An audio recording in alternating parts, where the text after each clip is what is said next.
अस्सलाम वालेकुम वरहमतुल्लाह। आज हम डिस्कस करेंगे फेरेंजाइटिस। फेरेंजाइटिस जो है ये कहते हैं इन्फ्लेमेशन ऑफ द फेरिंग्स। ये जो हमारा गला है इसकी इन्फ्लेमेशन को फेरेंजाइटिस कहते हैं। 90% केसेस ये जो है वायरल इन्फेक्शन होता है। जो 10% है वो बैक्टीरियल है। और उन बैक्टीरियल में भी जो सबसे इम्पोर्टेंट है ना, वो ग्रुप ए स्ट्रेप्टोकोकस का जो इन्फेक्शन है ना वो बहुत इम्पोर्टेंट है। क्योंकि अगर उससे आगे चांस होता है रोमेटिक हार्ट डिजीज़ के होने का ना, अगर उसको प्रॉपरली हम ट्रीट नहीं करते तो आज हम सारी इसके बारे में चीज़ें डिस्कस करते हैं।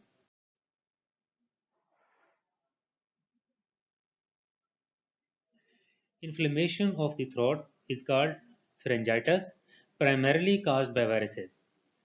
बेसिकली ये इन्फेक्शन है वायरसेस का, जैसे आपको मैंने पहले बताया। लेकिन जो 10% है ना, ये बैक्टीरियल इन्फेक्शन होता है। और उनमें से जो मोस्ट इंपॉर्टेंट है वो स्ट्रेप्टोकोकस पायोजेनिस, ये ग्रुप ए GAS भी कहते हैं इसको, स्ट्रेप्टोकोकाई का। इसकी जो इम्पोर्टेंट चीज़ है वो है पोस्ट स्ट्रेप्टोकोकल इन्फेक्शन, उसमें है रूमेटिक फीवर। इसको भी हम अलग से डिस्कस करते हैं। अब हम देखते हैं कि पेशेंट को क्या होगा। सोर थ्रोट होगा, मतलब गला खराब होगा, डिफिकल्टी इन स्वेलिंग, निगल नहीं सकेगा, फीवर होगा।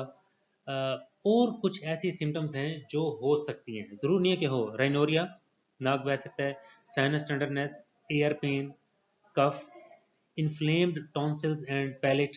ये जो तालू है, मतलब गले की जो, सॉरी, जो ओरल कैविटी की जो रूफ है, पैलेट और टॉन्सिल्स इन्फ्लेम्ड हो सकते हैं। Greyish exudate on tonsils, tonsils के ऊपर हमें एक्सुडेट पस टाइप का मटेरियल मिल सकता है।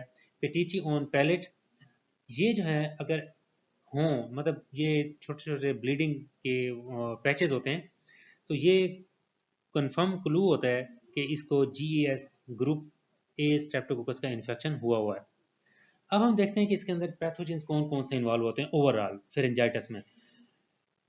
गैस जो है group A streptococci most important है।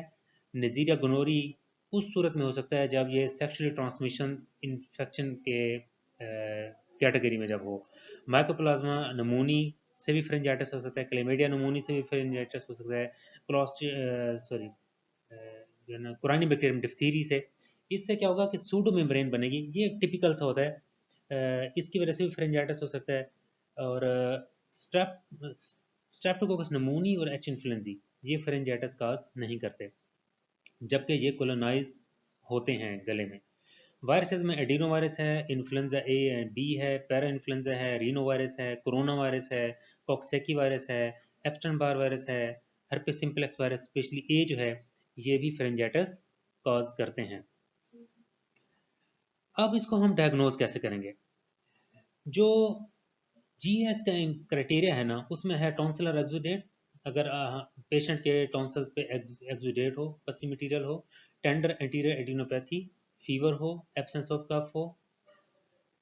हाँ, इसके लिए जो कंफर्मेटरी टेस्ट हैं वो rapid antigen test for GAS and throat culture है। अगर हम कल्चर कराते हैं तो ये कंफर्मेशन हो जाती है। अब जो बैक्टीरियल और वायरल फेरेंजाइटिस है, इसको फिजिकल एग्जामिनेशन की बेसिस पे डिफरेंशिएट करना मुश्किल है। इसको हम आगे चल के मुख्तलिफ चीज़ें इसकी देखते हैं। ट्रीटमेंट और वैक्सीनेशन में, if GAS is diagnose, treat with penicillin G और V। इसका दूसरा, अमोक्सिसिलिन से भी इसको ट्रीट कर सकते हैं। अगर पेंसिलिन से एलर्जिक हो तो एरिथ्रोमाइसिन भी यूज़ की जा सकती है। इसके GAS के अगेंस्ट वैक्सीनेशन नहीं है। स्पेशली अगर कोई क्योंकि ये कुछ ऐसे लोग भी हो सकते हैं जो कैरियर हों, तो उन कैरियर की जो है ना लॉन्ग ट्रीटमेंट नहीं करनी। ये बहुत इंपॉर्टेंट बात है। क्योंकि अगर हम उसको मुख्तलिफ एंटीबायोटिक से ट्रीट करते रहेंगे तो उस उन एंटीबायोटिक्स के बहुत ज़्यादा साइड इफ़ेक्ट्स हैं जो हम यूज़ करते हैं नॉर्मली इसमें। तो इसलिए अगर किसी का कोई कैरियर हो, GES उनके गले में मौजूद भी हो, लेकिन वो ट्रीट करने से दूर ना हो रहा हो, तो उसको ट्रीट बार बार या लंबे अरसे तक नहीं करना चाहिए। और इसमें एक चीज़ ये भी देखी गई है कि जो बैक्टीरियल केसेस हैं फ्रेंजाइटिस के, वो अब तकरीबन 10% है, जैसे मैंने आपको बताया। लेकिन 60% तक जितने भी फ्रेंजाइटिस के पेशेंट आते हैं उनको एंटीबायोटिक से ट्रीट किया जाता है। ये कि बहुत, मतलब, बुरी बात है।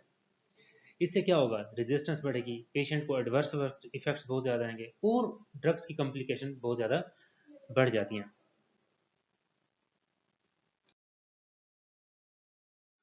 अब हम देखते हैं कि रूमेटिक फीवर क्या है। जब किसी बंदे को स्ट्रेप्टोकोकल इन्फेक्शन होता है, स्पेशली स्ट्रेप्टोकोकस पायोजेनिस का, तो 2 से 4 हफ्ते या 6 हफ्ते तक उसको अक्यूट रूमेटिक फीवर के सिम्टम्स आना शुरू हो जाते हैं। अगर हो जाए तो उसमें कार्डाइटिस होगा, आर्थ्रेल्जिया होगा, कोरिया होगा, सब क्यूटेनियस नोड्यूल्स बन सकते हैं, फीवर होगा, एरिथीमा मार्जिनेटम, रेज इन्फ्लेमेटरी मार्कर्स, ये जो हमारे हो गए, एएसओटी वगैरह बढ़ जाएगा, सीआरबी है, सी reactive protein, prolong PR interval. कुछ अरसे बाद up to 15 years, rheumatic heart disease, mitral regurgitation, aortic regurgitation, mitral stenosis, aortic stenosis हो सकती है। इसकी कम्प्लिकेशन क्या होंगी? हार्ट फेलियर हो सकता है, एरिथमियाज हो सकते हैं, थ्रोम्बोएम्बोलिज्म हो सकता है कि क्लॉट बन के कहीं पे जाके फिर वो आगे एम्बोलिज्म काज कर रही है और उसकी वजह से बहुत से कम्प्लिकेशन आ सकते हैं डिपेंडिंग अपॉन कि वो कहाँ पे जाके लॉज हुआ है। तो रोमैटिक फीवर जो है ना, इसकी गले के खराबी की बहुत बड़ी एक कॉम्प्लिकेशन है कि अगर किसी बंदे का गला खराब होता है और उसके कुछ अरसे बाद खुदा न खासा उसे रोमैटिक फीवर ना हो जाए। इसके बाद फेरेंजाइटिस को हम वायरल और बैक्टीरियल बेसिस पे कैसे डिफरेंशिएट करते हैं। जो वायरल इन्फेक्शन है, ये 4 साल से कम और 45 साल के ज़्यादातर लोगों को होता है। ये बैक्टीरियल जो है 5 to 15 ईयर्स के लोगों को होता है। जो सीजन वाइज देखा जाए तो वायरल जो है ये वेरिएबल है। बैक्टीरियल जो है विंटर स्प्रिंग में होता है, विंटर में स्प्रिंग में स्टार्ट ये ग्रेजुअल होता है, ये सडन होता है। सिम्टम्स में माइल्ड फीवर होता है, माइल्ड ओडाइनोफेजिया होगा। इसमें बैक्टीरियल में हाई फीवर होगा, सिवियर ओडाइनोफेजिया मतलब निकलने में प्रॉब्लम होगी। दूसरा सिम्टम है कफ है, कंजक्टिवाइटिस है, रिनाइटिस है, माइल्जिया है, डायरिया है। बैक्टीरियल केसेस में हेडेक होगा, नाजिया, वोमिटिंग और रैश वगैरह बनेंगे। फेरिंग्स जो है गला एरिथमेटिस होगा, एक्सुडेट होगा वायरल में 65% और बैक्टीरियल में सवेयर इन्फ्लेमेशन होगी, एक्सुडेट होगा 70% केसेस में। एडिनोपैथीज मल्टीपल एंड स्मॉल और नन, इसमें क्या होगा, टेंडर इंक्रीज इन साइज। ठीक है, ये इसकी अहम चीज़ें हैं। अब इसको मैं थोड़ा सा आपको समराइज करके बता दूं कि जो फेरेंजाइटिस है, जिसको हम आम तौर पे गला ख़राब कहते हैं, ये ज़्यादातर वायरल होता है और बहुत कम उसकी जो परसेंटेज है वो बैक्टीरियल है।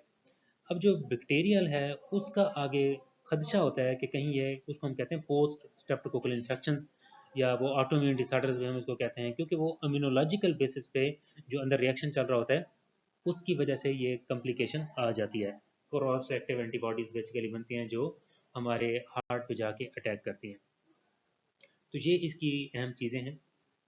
अगर इनमें से कोई बात ना समझ आए तो आप पूछ सकते हैं। Thank you so much. अल्लाह हाफ़िज़।